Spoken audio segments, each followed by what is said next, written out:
ำคัญมากเห็นไหมมันจะสะท้อนพลังงานข้างในเราเป็นแบบไหน แต่ก่อนเราไม่รักตัวเองเลยสมมติไม่รักตัวเองเลย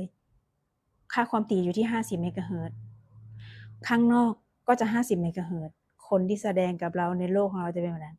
แต่เราอัพตัวเองใหม่ค่าความถี่ที่รักตัวเองเห็นคุณค่าในตัวเองรู้สึกมั่งคั่งรู้สึกรวยรู้สึกดีค่าความถี่ที่200เมกะเฮิรตซ์แล้วข้างนอกนะมันจะเริ่มจัดเรียงใหม่มันจะเวลาในการจัดเรียงนะ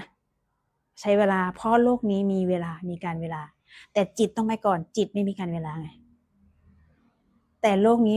มีเวลาซึ่งโลกนี้มันคือมายาและเวลาก็คือสิ่งสมมุติด้วยดังนั้นมันใช้เวลาในการจัดเรียงให้มันแมทช์เพราะข้างในคุณ200มันก็ต้อง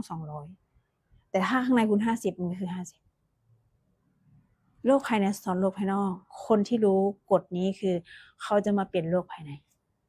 เขาจะไม่เปลี่ยนโลกภายนอก